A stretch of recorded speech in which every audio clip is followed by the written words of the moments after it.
All right. Oh, it doesn't make it for some reason. It likes to put us sideways, even though I tested it. I don't know. That is It's too like funny. if it's on the map or something. That's what happens. You can't see me right now 'cause I'm behind the screen. She's doing all the I'm grunt work. Jimmy Ray. She's the camera lady now. Hello. Hey, I'm Jimmy Ray, and this is Thomasina, and Sarah. this is Unanswered, Yes. And we are going to talk about school districts and schools today. which is exciting. Very exciting. So, Trust me, you'll love this. so I got some great information for you all um, for here in Hampton Roads. Now, what I'm getting ready to tell you is the stats for Hampton Roads, but for those viewers that are in other parts of the country or other parts of the state, you can take this back because you can look up these stats and start to look into this as well. So Right. in Norfolk, there's 42 schools in Norfolk. Only 24 of those are accredited. It's boggle. That's only 57%. And that explains me because I'm a product of the Norfolk Public Schools. So Okay, there you maybe you go. were. I don't know if you were accredited or not accredited, Not but sure. so every other city in Hampton Roads besides Norfolk and Suffolk are at 100% accredited. Now these other schools, they're accredited with conditions, so they have to meet certain conditions, but they're not fully accredited. Wow. And so the reason I bring this up is because they don't have the funding from the government to do certain things, right? Hmm. Some of these schools, it says you don't even have to have a degree to be a teacher. What? Yep. And I mean, it does matter. It does matter to What? some, right? It does. And so in Suffolk is almost 100%. It's 15 out of 19 schools, Okay. but nothing like Norfolk, 24 out of 42, only 57%. So with this, though, they're also going to be decreasing the amount of schools. And so there's 10 schools. They're going to be down by 10 schools. And I'm sure it's going to be some of those schools that aren't fully accredited. Because what happens is they don't get the money from the government, right? So Right. they don't have the money to keep up with these schools and be able to do the maintenance on them and Right. all of these things. And so it costs a lot of money out of their pocket to do that. And so they're decreasing by going down by at least 10 schools. The other thing that I looked into, the superintendent that was there In Norfolk. in Norfolk, Yeah. she was trying her best and was sending emails and just constantly, being the squeaky wheel, saying, "We need help. We need your support. Get these schools accredited." Just kept going and going and going and going and Basically going. doing her job. Yeah, Yeah. better than what most, in Right. that's an opinion, right? Right. But after she sent the email, really long email, and did all of this stuff, she wasn't there anymore after that. On. And you can look into that too. This is all very important information. Yes. If you're shopping for a home or your client is shopping for a home, to know whether or not your school is accredited Yeah, in your school district. it does make a difference. And as agents and realtors, we cannot tell you these things as your agent as far as if a school is good or bad, because that's an opinion. We can give you statistics, so we can show you where you can look things up, but we cannot tell you if a neighborhood is good, if the neighbors are good, if a Right. park is good, Right. if restaurants are good, in the area, if schools are good. And there's a lot of people who want specific school districts. So Yeah. the reason I dove into this is because our clients always say if they want to be in Norfolk, that they actually budget for private schools. And I was like, how is this always a thing for Norfolk? And Yeah. so I just, dove into it. And this is one of the main reasons because Really they want to interesting. be at an accredited school. I had no idea that they were in that situation. I don't think a lot of people did. And then they let the woman go, who was the superintendent, who was trying to remedy the situation. And she was doing everything in my opinion. You guys can read up on it. You can see what's out there. But in my opinion, I'm going to have more on this because I'm going to speak to a couple other people that I have lined up um, who are going to tell me, some other factual information on it. But I do think it's a great subject for us today because when you guys want to be in certain school districts, just make sure you're doing the research on it to know which school districts you really do want to be in, especially when you're coming from out of town and you don't Right. really know these school districts. Right. So there's a certain amount of due diligence that the actual client has to do Yes, because we can't give them our. correct. And me Yep. being a product of Norfolk Public Schools, I have my opinions about Norfolk Public Schools, but I'm not going to offer it to my client. That's kind of illegal. Mm, yeah. And we can't tell them if a sex offender is down the road or not. But what we encourage you all to do is to look it up because you can look it up. And State um, police website. sadly, Yeah. sadly though, those sites, what I can tell you is they're not always up to date, And other good sadly. news.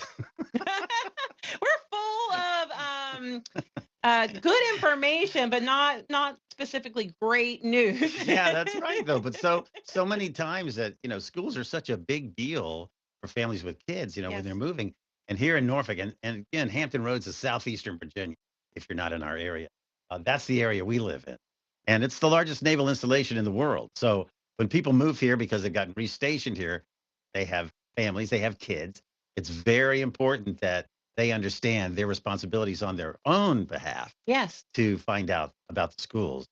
You can certainly give school the numbers that are facts. You're all about that. But as far as opinions, that's up to them to find. And like I said, if you want, a lot of our clients who are moving to Norfolk or want to live in Norfolk, because Norfolk's a great place to live, It is. Beautiful. but they just budget in for private. Which is wild. I mean, when you think about it, to have to do that when they perfectly fine public school system, but it doesn't appear that But they're really Norfolk's got it trying together. to get it Yeah. together. Yeah. And we just had a client a couple weeks ago. They wanted to move to a different school district. And so they were budgeting. They wanted this house. They're on the water in Norfolk, and they wanted either to be on the water or have a pool. And so they were looking and looking and looking, and they sat down and they did the budget. And it was cheaper for them to stay where they were in Norfolk and send their child to private school than it was to move into Oh, the house that wow. they wanted, because they love their house. They love where they're at.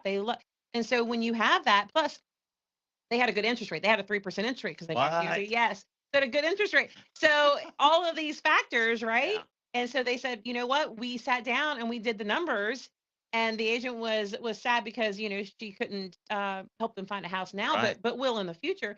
But they sat down, they did the numbers, and they said it's actually way cheaper just to send our children to private school as opposed to moving to another school Well, district. as a divorce lawyer would say, it's cheaper to keep her.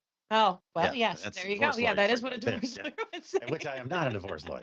And I slept on Holiday Inn Select last night, though. Uh, but anyway, so that's so interesting. But to have to do that though, when you're paying taxes to go, for public schools, Right. and they should all be accredited. And if they're not, then why not? Yeah. And to have the superintendent that was trying to do something about it. And again, we're not indicting Norfolk about any particular thing. We're just saying, listen, Tax. people are paying the taxes. You should give them the best education. And we just had an insurance class. We just came from actually. And next podcast, we're going to talk about insurance because we got a lot of great info from this class that we just did. Shout out Wow, to Geico, Greg with absolutely, Geico. He came in. I used to work for Geico. My husband retired from Geico. So really, yeah, so I was there 8 years wow, and then decided to stay home with children wow. and then got into real estate. But I love Geico. My husband retired from there 32 years. And so it was a great place, is a great place. And I've known Greg since I was 20. And Really, that yeah, long? that long, that long. It's a long time ago. And so he gave us some great information. I will say one thing. So I'll give you one piece of information, and then next time we're going to go. And I always tell people this from the time I did start Geico: do not put out "Beware of dog" signs. Yes, they will probably try to keep people from your property, but also you're telling people you have a vicious dog. It's a liability issue. Don't put out "Beware of dog" signs. That's just a small tidbit. We'll talk more about it next Yeah, time. and but sometimes people that don't really have a dog put them out just to fake people out. Yes, and that's okay. Yeah, Those people, you're you're good. fine. You You're don't good. have a dog. You don't have a And liability we'll issue. explain what that's all about on Yep. the So next anyway, time just a around. small tidbit of that. Yeah. But we definitely are going to go into that next podcast. Right now, though, we're more talking about the consumer and what they need to look out for and have a budget for. They also need to have a budget if they're going to install a pool or not install a pool, or sometimes it's cheaper to look for the house that already has the pool versus if it has Oh, the one you want. absolutely. I mean, in Virginia Beach, there's a Chesapeake Bay Water Preservation Hmm. Board you have to go through if you're anywhere near water, Yep. for them to okay you building that pool and then telling you, okay, you need this bed here, this many beds here, you got to do this and that. I've actually been through that process, and if I didn't know the mayor, I probably wouldn't have gotten a pool. But that's a Oh whole my nother story. gosh. Uh, Just for a pool. Call the yeah, mayor. yeah, it's insane. So that's a consideration too Yeah. that people should. Oh, there's a lot of information, and again, if you're not a realtor and you're watching the podcast, there's a lot of stuff that agents, you know, are looking for on your behalf. And this is just some of them that are our responsibilities to find out the facts for you so that you can live your life how you Nice. want, where you want, but with the knowledge that you need to make smart decisions. Yeah. And now with the walls going up in Norfolk, before by 2035, you need to look at what area Norfolk, back to Norfolk, and you need to look at what area you want to be in, what's happening with that too. That'll all be in the next Yeah. unanswered. So Yeah. yeah, you won't want to miss that one either. So what I want to talk about today is, and just briefly go over this, there's a lot of, again, this is speaking to the potential buyer Mhm. or seller that's doesn't really know, they've not really done the real estate sale or purchase before, and they don't know how to even approach getting an agent that's going to work well with you. And so I just a couple of things that you should look for, and please chime in.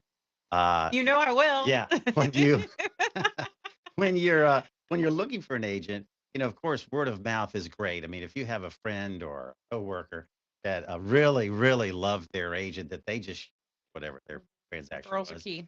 that's somebody you need to talk to, right? Word of mouth is excellent. I mean, I'm in the radio business and we love advertising on the radio, but nothing beats word of mouth because the credibility factor is there. You've got someone that you believe in as a friend or whatever, a coworker, that's telling you, hey, person is on the ball. And you say, well, why? You can actually find out more about that agent from that client, that former client. And that's a great way of doing it. So that's one way to find an agent. Another one is, though, you do want to find one that's experienced. Now, not to say that there's not an on the ball firecracker agent that's been selling or buying thousands of people for a year or whatever. There are exceptions to the rule, but for the most part, you want somebody that's been down the road enough times to know the pitfalls that are possible, the things you need to stay away from during a transaction. Yeah, those agents are worth their weight in gold. And if for some reason you find yourself that you want to use a newer agent, that's fine. Just make sure they have a mentor. Like all of our new agents who have a mentor, and the mentors are all people who have been in the business for years and years and years. So it's like working with somebody who is, tenured. And because Journeyman. they Yeah. literally hold their hand and go through it. So it's okay if you want to use it, but just make sure they have a mentor. Right. They can call for any reason during the transaction. And everybody needs a mentor. Yes. Thomasina is my mentor. And I know that I can get in touch with her or Cindy, our other broker, at any time if I have a real emergency problem. But most of the time I know what I'm doing. But if there is a situation that I haven't seen before, then I have someone that's been down the road many more times than even I have. And then sometimes it's just a spitball, right? Yeah. Yeah. Hey, I'm thinking this. Do you have another Yeah, idea? Or have you absolutely. heard of another way that someone's doing this something new now? Yeah, It's just good to bounce it off of somebody who's already been through it or has multiple people underneath them that have been through it. absolutely. And you're able to get a better It's idea. And so a great resource. you're when you're with a firm that is knowledgeable and reputable, you're not just getting that agent, you're getting that firm. Yeah. So That's the super firm does important too. matter. See, that's a great point. Yeah. So how long has the firm been around? Who are the brokers of the firm? I know this is a lot for you to talk about and to think about, but these are all points that I'm suggesting when you're looking for that agent. A great communication skills because, you know, how this person you're going to hire to represent you in this major transaction communicates with others is key. Yeah. Because when you're in a transaction, I'm going to tell you this, your relationship with that other agent is going to decide whether this transaction goes smoothly or not. And so that's key, and that's very important. Something I always try to make sure I do is communicate a lot with the other agent, let them know what's going on, whether I'm the buyer or the seller, and expect the same back from them as well Yes. to keep the communication channels open. And on the other hand, as well, communicating what's coming down the road for my client. It's your money after all. So here's what's coming up. These are the things we need to look out for, and I got it. So don't worry about it.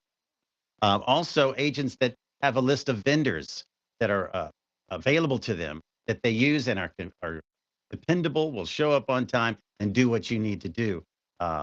So that's a very Yes. important And factor make as sure well. your agent is making sure they're licensed. That's something they can look up for you and can make sure that that's happening, especially here in Virginia with Right. Seaports. These Absolutely. are all great, great things to talk about. I know that we gave you a lot of info, but guess what? You're going to be able to see this and you will have a chance to download it depending on where you're going to watch it at. So you can go back through it. and you can write everything down. Also, if you look at the bottom, you can just call Jimmy Ray. He can give you the rundown, or you can go to my Facebook page up here and I'll you will be see it. able to talk to me as well. And we'll always give you the rundown on things. So, Yeah. Well, listen, we're out of time for this week, yes, but we can't thank you enough for listening and watching. And please let your friends know about us. If you know somebody's buying or selling a home, this podcast answers those unanswered questions they have. absolutely. So, we'll see you next time on Unanswered. Unanswered.